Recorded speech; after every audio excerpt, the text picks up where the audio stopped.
Good morning friends. तो कैसे हैं आप लोग।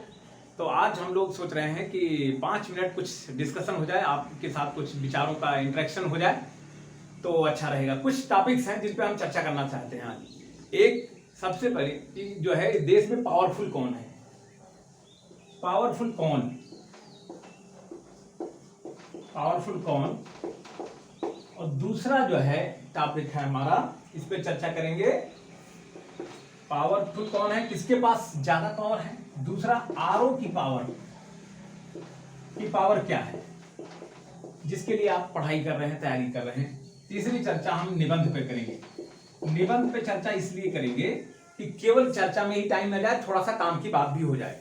अच्छा, ये चर्चा हम कर क्यों रहे हैं? इसलिए कर रहे हैं कि हमारे YouTube चैनल पर बहुत सारे लोगों ने, बहुत सारे जेंटलमैन ने कहा कि जो है सर आरओ की पावर क्या होती है, हमें बताइए। आरओ की पावर से क्या कोई पुलिस वाला, उसकी धाक जम जाती, पुलिस के सामने नहीं जम जाती, पुलिस वाला डर जाता है, उससे नहीं डर जाता है। और जो है टीचर, कुछ ने कहा कि टीचर ज्यादा पावरफुल है या आरओ ज्यादा पावरफुल है। और उसके बाद में कुछ लोगों ने हमसे रिक्वेस्ट किया कि आप जो है निबंध की भी चर्चा करें, आरओ लेटर की भी चर्चा करें, कि जो मेंस एग्जाम में आने वाले निबंध है वो लेटर की चर्चा करें। तो पावर के बारे में जो है कुछ चर्चा मैं करना चाह रहा था। सबसे पहले कि जो है पावरफुल कौन है, who is powerful in this country. आपने देखा होगा एक चीज, बहुत कई बार देखा होगा, अखबारों में पढ़ा होगा, न्यूज चैनलों पे देखा होगा, कई बार कई आईएएस सुसाइड कर लेते हैं, कई बार कई आईएएस जो है रिजाइन कर देते हैं और अपनी कोचिंग पढ़ा रहे हैं या कुछ और कर रहे हैं, या जो है कोई प्राइवेट फर्म में चले गए या खोल लिया, या विदेशों में चले गए। ऐसा क्यों होता है? आईएएस तो सबसे बड़ी, इतना तो आप सभी लोग जब पढ़ाई करते हैं, तैयारी करते हैं, तो सब लोग जानते हैं कि आईएएस जो है इस देश में सबसे बड़ी नौकरी है। इससे बड़ी कोई नौकरी नहीं है। यूपीएससी के थ्रू आईएएस या आईपीएस जो भी है, आपने इसी लखनऊ में सुना होगा, कई बार कई आईपीएस ने जो है, एक आध आईपीएस के बारे में सुना होगा कि यहाँ पे सुसाइड कर लिया, वर्क प्रेशर ज्यादा है, रिजाइन कर दिया। अभी कुछ डीएम थे इधर पूर्वांचल में, कहीं अपने ही यूपी में, उन्होंने कुछ ऐसी बात करके रिजाइन किया था। मैं उन टॉपिक पे नहीं जाना चाहता, मैं ये बता रहा हूँ ऐसा क्यों हो रहा है। तो जितनी बड़ी पोस्ट पाने के बाद जो है क्यों ऐसा, मतलब लोग सुसाइड कर लेते हैं या रिजाइन कर देते हैं, नौकरी को छोड़ देते हैं। फिर हम चर्चा करते हैं कि आरओ और की पावर क्या होती है, जब इनकी कोई जो है, ये जब पावर नहीं फील कर पा रहे हैं। अच्छा, एक चीज और देखा होगा आपने, कई बार कई आईएएसओं के फोटो या आईपीएसओं के फोटो नेताओं के पैर छूते हुए देखा होगा, मंत्रियों के पैर छूते हुए देखा होगा। ये भी आपने बहुत सारे दृश्य देखे होंगे। एक चीज देखा होगा कि जब आप थोड़ा और ऊंची चर्चा कर लेते हैं, कि जब प्रेसिडेंट आता है तो हमारे जो प्राइम मिनिस्टर साहब हैं या कोई भी प्राइम मिनिस्टर, जब वो लैंड करता है एयरक्राफ्ट से, जो उतरता है, तो उसके सामने लाइन से लोग खड़े रहते हैं, including chief minister, prime minister, governors, ये सब खड़े रहते हैं। प्रेसिडेंट आ रहा है तो, प्राइम मिनिस्टर आ रहा है तो स्टेट का जो है गवर्नर यानी राज्यपाल और जो है सीएम लाइन से एक आधा घंटा पहले पहुंच के लाइन से एकदम सावधान मुद्रा में क्यों खड़े रहते हैं। तो इनकी पावर कहाँ चली जाती है? आईएएस का तो कहीं जो है नामो निशान नहीं, उस समय तो भागते फिरते हैं जो है, तो हरदम डरे क्यों रहते हैं। घंटों मिनिस्टर से इंतजार कराने के बाद आईएएसओ से मिलते हैं। बहुत सारी ऐसी घटनाएं सुनने में आती हैं। हम उन घटनाओं के एक एक के उसमें कमी अच्छाइयों पे नहीं जाना चाहते, हम उन प्रश्नों का जवाब देना चाहते हैं कि क्यों जो है आरओ की पावर क्या है। और एक सबसे बड़े प्रश्न का जवाब देना चाहते हैं। सबसे बड़ा प्रश्न ये है, आपके लिए है, for you, are you power hungry, are you power hungry, are you power hungry. क्या आप जो है पावर के भूखे हैं? तो आपको मैं जवाब दे दूं, सारे प्रश्नों का एक ही जवाब है। अगर आप पावर के भूखे हैं, if you are power hungry, then do not study, go for politics. इस देश में आप जो लोकतंत्र बना था वो क्या था? Of the people, for the people and by the people. जनता का, जनता के लिए, जनता द्वारा। यानी जो जनप्रतिनिधि होता है वही सबसे ज्यादा पावर कॉन्स्टिट्यूशन में दिया गया है। यानी लोकतंत्र में सबसे ज्यादा पावर किसको है? किसी जो है पीपल्स रिप्रेजेंटेटिव को, जनप्रतिनिधि को सबसे ज्यादा पावर है। अब उस पावर का आज की डेट में क्या हो रहा है, मिसयूज हो रहा है, यूज हो रहा है, उस पर हम कोई चर्चा नहीं करना चाहते। लेकिन कॉन्स्टिट्यूशन में एक अच्छे इंटेंशन के साथ, एक गुड इंटेंशन के साथ, एक अच्छी भावना के साथ उनको पावर दी गई थी कि लोगों से चुने जाएंगे तो लोगों की भावनाओं का ख्याल रखेंगे, तो सारी पावर इनमें वेस्टेड होनी चाहिए, इनके अंदर समाहित होनी चाहिए, निहित होनी चाहिए, so that they can serve the country well. तो सबसे बड़ी बात है कि आप पावर के भूखे हैं या पब्लिक सर्विस करना चाहते हैं। कई बार इंटरव्यू में भी होता है कि इंटरव्यू में वो एग्जामिनर ये बार वो जो इंटरव्यूअर होता है वो बार बार ये जानने की आपसे निकलवाने की कोशिश करता है, यूपीएससी या यूपीपीएससी लोक सेवा आयोग उत्तर प्रदेश में, कि आप क्यों जो है इस नौकरी में आना चाहते, क्यों एसडीएम बनना चाहते हैं। आपसे वो ये जरूर निकलवाना चाहता है कि आप चाहते हैं कि मेरी पावर हो, चारों तरफ बॉडीगार्ड्स हो, गाड़ी हो, तुरंत जो है आप आते ही सब पूरी तहसील खड़ी हो जाए, ये सारी चीजें वो लोग आपसे निकलवाना चाहते हैं। लेकिन लोगों का रटा रटा एक ही आंसर होता है सर कि मैं लोक सेवा करना चाहता हूँ, जन सेवा करना चाहता हूँ, पब्लिक सर्विस करना चाहता हूँ, जो है लोगों के दुखों में शामिल होना चाहता हूँ, गरीबों के दुख दर्द के लिए मैं कुछ करना चाहता हूँ। यही तो जवाब होता है। तो यहाँ भी यही जवाब रखिए कि आपका जो मोटो है, जो एम है, that should not be to gain the power.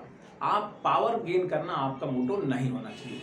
Power in the sense आप पावर हंग्री मत बनिए। आप पढ़िए, एक अच्छी रिप्यूटेड सम्मानित एक जॉब के लिए एक जॉब पाइए, उसके बाद में उसमें जो आप कर सकते हैं, जो आपकी पेन में पावर होगी, जो कलम में पावर होगी, वही आपकी सबसे बड़ी पावर होगी।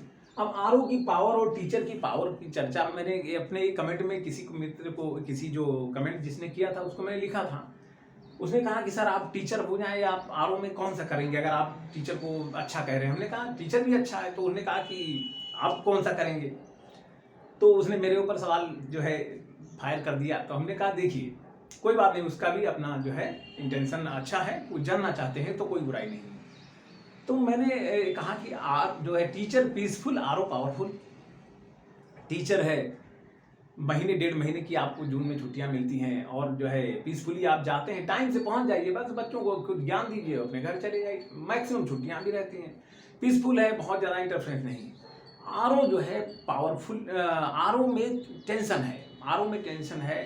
आप पावरफुल तो है, टेंशन है इसलिए कि यहीं पर ये हेडक्वार्टर है, हेड ऑफिस। आरओ जब आप बनते हैं तो सचिवालय में आते हैं, तो सारे मिनिस्टर से लेकर आईएएस, आपको चीफ सेक्रेटरी से लेकर secretary, principal secretary, special secretary, under secretary, joint secretary, जो भी है पूरा का पूरी चेन है जो आपसे तुरंत वहीं का वहीं आपसे जवाब मांगना चाहती है। किसी भी जो है इशू पे आपसे तुरंत जो है आपका मांगा जाएगा, आपको लिखना पड़ेगा, आपको वहाँ पे बनाना पड़ेगा, सारी चीज़ें प्रेजेंट करनी होगी टॉप अथॉरिटी को, इंक्लूडिंग सीएम साहब को भी फाइलें तुरंत आपको प्रस्तुत करने का प्रेशर आएगा, डायरेक्ट प्रेशर आएगा, डायरेक्ट फोन आते हैं करने के लिए।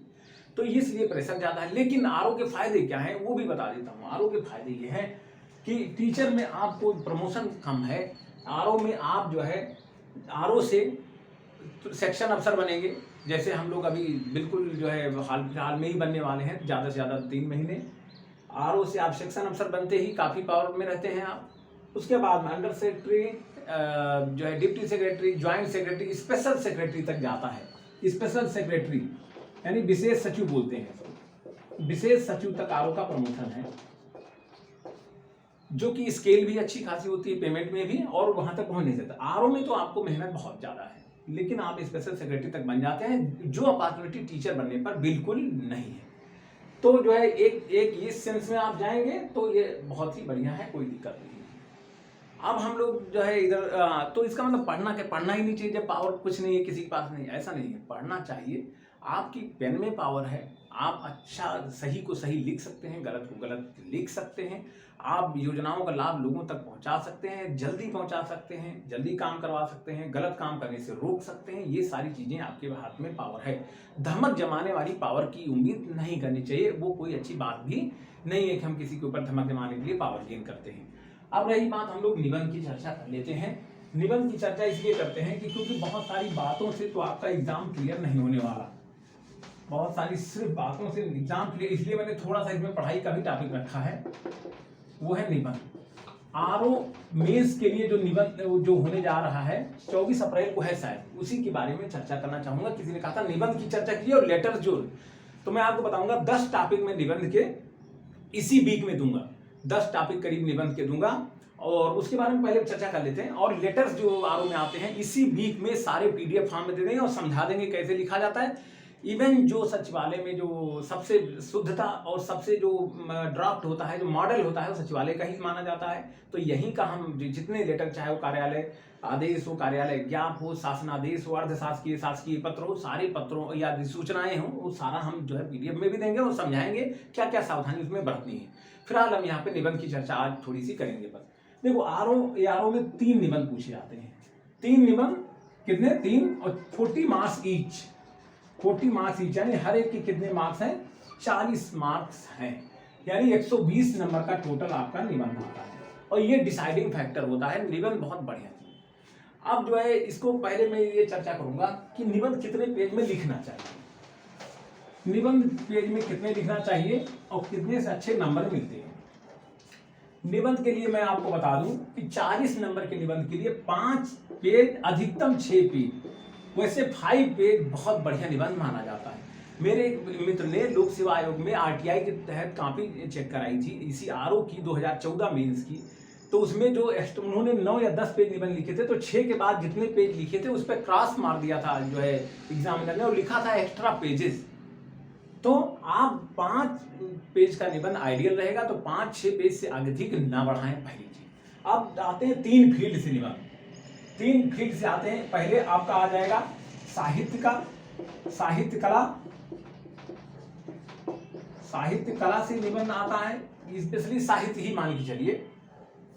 तो साहित्य का निबंध थोड़ा टिपिकल होता है। पहला जो पोर्शन रहता है साहित्य से रहेगा, थोड़ा टिपिकल होता है। इसको बहुत सारी बुक आती है, निबंध माला आती है, अरिहंत की एक बुक आती है जो है निबंध करके कोश या क्या नाम है उसका एक।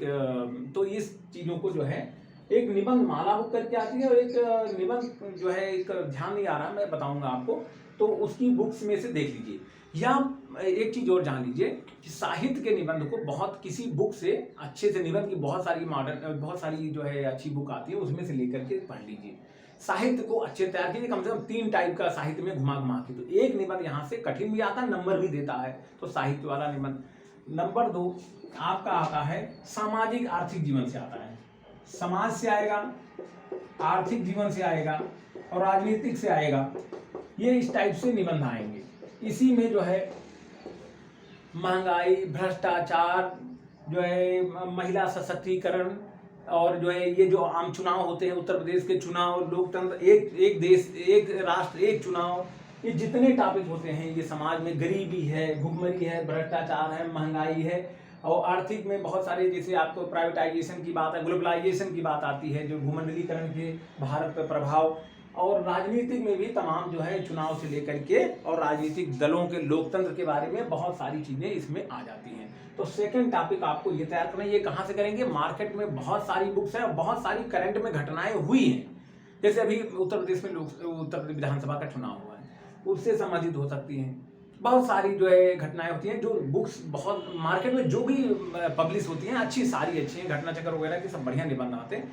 आपको लेके एक बेसिक आइडिया डेवलप करना है, लिखना अपने पास से ही है।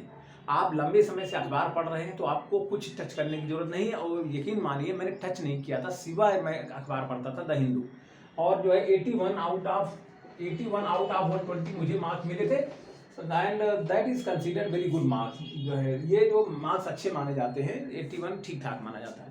तो अगर आपने मान लीजिए अखबार नहीं पढ़ा है, तो आप समाज आर्थिक इसके लिए आप मार्केट में जो बुक्स हैं उसे ले लीजिए, पढ़ लीजिए। तीसरा टॉपिक आपका आता है विज्ञान से। विज्ञान से आएगा, प्रौद्योगिकी से आएगा, विज्ञान प्रौद्योगिकी, और जो है आपका ये जो घटनाएं होती हैं, क्या बोलते हैं इसको, प्राकृतिक आपदाओं से आएगा, जलवायु परिवर्तन से आएगा, प्राकृतिक आपदा, जलवायु परिवर्तन, ये सारे टॉपिक्स आते हैं। हाल फिलहाल में अगर कहीं कोई प्राकृतिक आपदा आई है तो उस पर ध्यान दीजिए, इनके कारण, निवारण, डिजास्टर मैनेजमेंट जो हमारे यहाँ है, जो आपदा प्रबंधन की पूरी जो है कई बुकों में, आप ज्योग्राफी वगैरह की बुक में मिल जाएगा, बच्चों की बुक में भी मिल जाता है। तो आपदा प्रबंधन के बारे में, डिजास्टर मैनेजमेंट के बारे में पूरा डिटेल्स पढ़ लीजिए कि नेशनल डिजास्टर मैनेजमेंट अथॉरिटी क्या है, स्टेट के क्या है, लोकल लेवल पे, डिस्ट्रिक्ट लेवल पे डिजास्टर मैनेजमेंट के लिए क्या है, कब बना, कैसे बना, क्या उसका है। तो ये सारी चीजें हम निबंध के लिए पढ़ते हैं। तो 5 से 6 पेज में एक निबंध, और इस 3 फील्ड से निबंध आएंगे, और 120 नंबर के निबंध, जहां आपको 80 से कम मार्क्स नहीं होने चाहिए। अगर आपको अच्छी रैंक लानी है, अच्छी रैंक नहीं होगी तो प्रमोशन में दिक्कत आएगी। तो ये सारी चीजें आप जो है ध्यान रखने की बात है। तो जो है मित्रों, मेरा ऑफिस बीच आने का टाइम है, तो मैंने थोड़ा 5 मिनट 10 मिनट आपसे बात करने के लिए इसीलिए टाइम निकाला। और शाम को मैं कोई ना कोई अच्छे टॉपिक पर जो है पढ़ाएंगे हम कोई ना कोई, क्योंकि बिना पढ़ाई के तो काम चलता नहीं, तो वो भी हम करते रहेंगे। साथ ही साथ मेरा यूट्यूब चैनल अगर नहीं सब्सक्राइब है तो कर लीजिए, और मैक्सिमम कम से कम 20 लोगों को आप लोग शेयर कीजिए, क्योंकि मैं इसको प्रमोट करने के लिए कुछ भी करता नहीं हूँ, ना कहीं अदर देन कहीं डालता हूँ, ना किसी को भेजता हूँ ज़्यादा। तो आप लोग भी अगर हो सके तो आप 10 20 25 50 लोगों को, सबके फ्रेंड्स होते हैं, तो आप लोग मैक्सिमम शेयर कीजिए। और हम बहुत जल्दी लेटर वगैरह सारी चीज़ों को लेकर के एक एक क्लास करते रहेंगे, और पीसीएस का तो चल ही रहा है, ज्योग्राफी एंड पॉलिटी खत्म करेंगे जल्दी से जल्दी। तब तक आप लोग खूब मेहनत करिए, लगे रहिए, और आप एक टारगेट को अचीव करने की कोशिश करिए। इन सब चीज़ों में न पड़िए कि जो है क्या पावर है क्या नहीं है, ये सब चीज़ें ऑटोमेटिकली जो आनी होंगी पावर्स वो आ जाएंगी। Thank you very much.